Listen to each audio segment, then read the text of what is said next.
Aceitei Jesus. E agora? O que eu faço?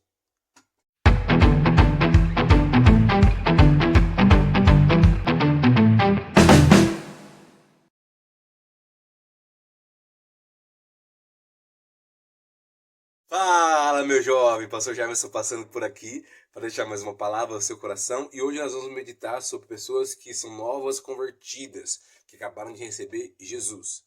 Isso é uma coisa muito interessante porque talvez você recebeu Jesus numa célula, no culto, no lar, numa campanha, ou você estava na igreja, enfim, você recebeu Jesus e aí de repente você se torna um cristão. E aí, o que fazer? A gente, como igreja, não tem muito hábito de discutir isso. A gente tem na cabeça assim, a pessoa recebeu Jesus, agora vai começar a frequentar a igreja e vamos embora. E na verdade, existe uma instrução, existe uma base para que a pessoa possa caminhar segundo a palavra de Deus, para que possa ser construída uma conversão genuína, tá bom? Então nós vamos meditar sobre isso na palavra de Deus. Vamos ler em Atos, capítulo 2, versículo 37. Diz assim a palavra do Senhor. Ao ouvirem tais palavras, ficaram agoniados em seu coração e desejaram saber de Pedro e dos outros apóstolos: Caros irmãos, o que devemos fazer? Vamos lá, vamos contextualizar. Então aqui estamos em Atos dos Apóstolos, Jesus já morreu, ressuscitou, e nessa parte aqui do versículo do capítulo 2, Jesus já foi aos céus, ele já tinha feito a promessa aos discípulos que haveria de descer o Espírito Santo, que eles deveriam ter testemunhas e pregar o evangelho em todas as nações da terra. Beleza. Estavam reunidos os discípulos no templo e desceu o Espírito Santo. Na descida do Espírito Santo, tomou aquelas pessoas e, para resumir a história, Pedro se levantou e começou a pregar o evangelho, pregar a palavra de Deus com autoridade. E algumas daquelas pessoas começaram a sentir em seu coração um grande constrangimento, eles começaram a sentir algo. E aí perguntaram assim, ao ouvir tais palavras, ficaram agoniados em seu coração, né? E desejaram saber de Pedro e dos outros apóstolos o que fazer. Caros irmãos, o que devemos fazer? Então, quando a pessoa é impactada pela palavra, recebe Jesus, fala, não, tem uma coisa me incomodando aqui, o que eu devo fazer? E a primeira direção de Pedro em versículo 38, diz assim, orientando-os Pedro disse, arrependei-vos. A primeira coisa que um novo convertido deve ter é arrependimento. É entender que é pecador e deve se arrepender. E o que é arrependimento? A palavra arrependimento no grego significa metanoia, que é mudança de mente, mudança de direção. Então, o que aquela pessoa fazia, ela já não pode fazer mais. A Bíblia diz que aquele que roubava, não rouba mais. Aquele que mentia, não mente mais. Enfim, é uma mudança de comportamento, uma mudança de mentalidade. Então, a primeira coisa que deve acontecer quando alguém recebe Jesus é arrependimento. Então, a pessoa precisa entender que ela é pecadora e precisa mudar o posicionamento, certo? Então, arrependei-vos. Né? Quando Jesus veio pregar, ele já falava: arrependei-vos porque é chegado o reino de Deus. Uma mudança de comportamento, uma mudança de mentalidade é necessária para o novo convertido. Ele continua aqui: e cada um de vós seja batizado em nome de Jesus. O batismo deve ser uma cerimônia importante. Tá? Então, a pessoa recebeu Jesus, ela deve se batizar. Quanto ao tempo, irmão, algumas pessoas vão falar assim, não, eu preciso ter uma instrução maior, precisa de 3 meses, 6 meses.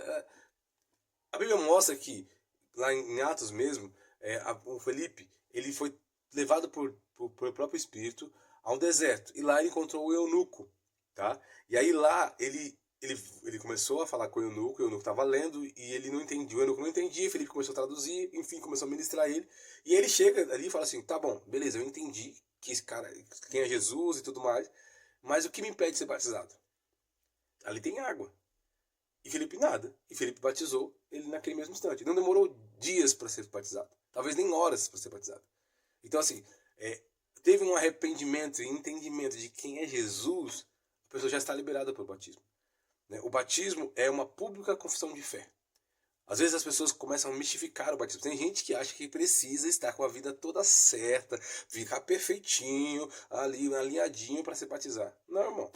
Você não vai conseguir ficar perfeito. Quem te transforma, a nossa transformação é de glória em glória, de graça em graça. A Bíblia fala em Provérbios que a vereda do justo é como a luz da aurora, que deve brilhar, vai brilhando, brilhando até se tornar dia perfeito. É um processo, mas isso começa com arrependimento e com o batismo. Você não acha que você precisa ser perfeito para ser batizado. Ninguém é perfeito. Há uma transformação que é de amadurecimento que é da vida de comunhão com Cristo. Isso é um fato. Mas perfeito, não tem. Então, assim, o batismo deve ser feito após a conversão. Algumas igrejas, e eu respeito totalmente isso, eu acho até importante dar uma instrução sobre o batismo. Mas não deve ter peso, não deve ser assim, nossa, essa pessoa não pode ser batizada porque ela não está preparada. Não, se a pessoa recebeu Jesus, se arrependeu, ela está pronta para o batismo. O batismo é uma pública confissão de fé. Ela vai fazer o quê? Ela vai confessar o que está dentro. Se ela se arrependeu e entendeu que Jesus é o único e suficiente Senhor e Salvador, ela já tem capacidade de ser batizada. E a única diferença é que a confissão foi interna, agora vai fazer uma confissão externa, tá bom?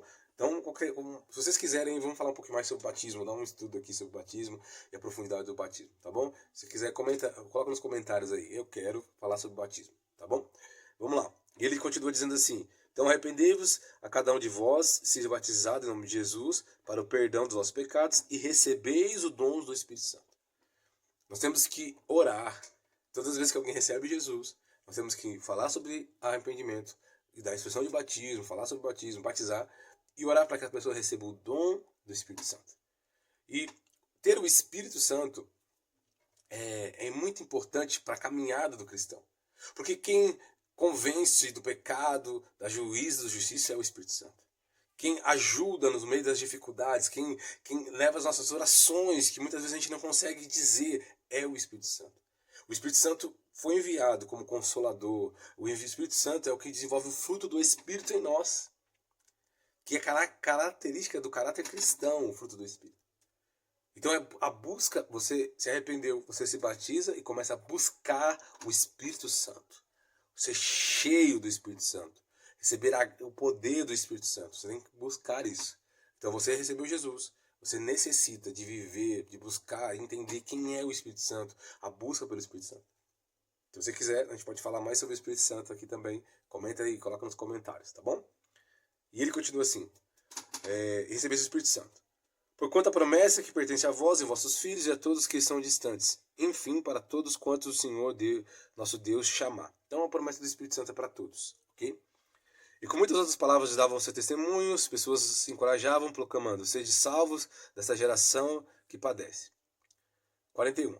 Assim todos quantos aceitaram a sua palavra foram batizados e naquele mesmo dia juntaram-se a eles cerca de 3.000 pessoas. Olha só, foram batizados no mesmo dia. Olha o que eu estava falando aqui. Foram batizados no mesmo dia. Não é necessário, às vezes, um processo, um negócio muito mirabolante. Não, você pode receber Jesus hoje, ter um entendimento de arrependimento e ter consciência primeiro. Isso é muito importante. Você precisa arrepender, ter consciência do que está fazendo e aí você se arrepende. Não adianta também ser batizado forçado. Cara, eu vou batizar você. Não, mas o que você precisa entender aqui? Não adianta, você não vai ficar bom para ser batizado. Você não vai ficar perfeito para ser batizado. Você precisa crer, se arrepender e aí você tem a possibilidade de ser batizado, tá bom?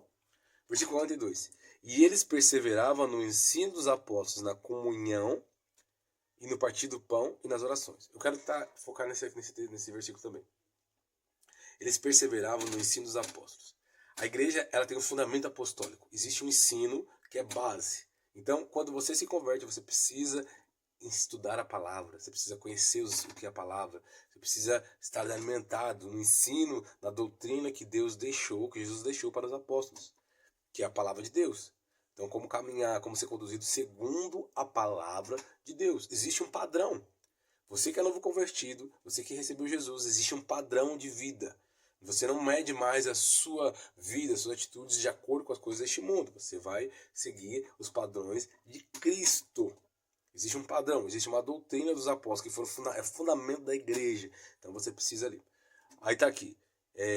No ensino dos apóstolos e na comunhão. Você necessita congregar, irmão. Você precisa estar em comunhão com os irmãos. Você precisa estar em comunhão com as pessoas. Você não vai conseguir viver uma vida cristã sem estar em comunhão. A igreja salva? Não, a igreja não salva, mas todo salvo frequenta a igreja. Você precisa de alguém para orar com você, para te instruir, para te ajudar, para te dar um direcionamento, para orar com você. Que ele fala aqui, ó, na comunhão, no partir do pão e nas orações. Nós precisamos estar em comunhão, em oração. O novo convertido, ele precisa orar, ele precisa estar orando. E como que ele vai fazer isso? Ele vai sendo instruído na oração. Às vezes o que é novo convertido vai ficar um pouco com medo de orar, mas é um hábito que você vai criando ali através da comunhão, você vai sendo instruído, ensinado. Então, a importância de você estar em comunhão, que é onde você vai ter um pastor que vai cuidar de você, pessoas que vão te liderar, vão te ajudar, vão te instruir. É claro, eu quero deixar um recado bem assim, bem claro aqui. Igreja é um lugar de pessoas que vão errar com você, que vão falhar. Isso é igreja, isso é pessoas, é ser humano, vão errar. Faz parte do caráter, infelizmente ainda temos parte com o pecado, não fomos totalmente santificados, mas temos algumas partes que nós vamos errar. Mas entenda que nós devemos olhar o melhor da pessoa em Cristo. É difícil falar assim, a pessoa tem que olhar só para Jesus, porque a pessoa ainda que novo convertida não tem toda uma experiência com Cristo para só olhar para ele. Então o referencial vai ser alguém próximo. Então me disseram, quando eu me converti, isso foi muito importante, falar assim, olha, as pessoas vão errar com você. Então olhe o lado de Cristo das pessoas. Olhe o que ela está manifestando, a graça de Deus, até você conhecer ele totalmente. Então assim, você que é novo convertido, você precisa se arrepender. Você precisa ser batizado. Precisa buscar o Espírito Santo. Você precisa buscar a leitura, a doutrina dos apóstolos, a palavra de Deus através de estudo bíblico, na célula, na escola dominical, enfim, no que tiver na sua igreja. Precisa estar em comunhão com a igreja, e no partir do pão, participar da ceia, participar de todas as coisas, e em oração. Tá bom? Se você quiser mais conteúdo como esse, falar um pouquinho mais, comenta, compartilha aí, tá bom? Segue, não esquece de seguir, tá bom? Segue aí para nos ajudar nesse empreendimento. Deus abençoe, em nome de Jesus.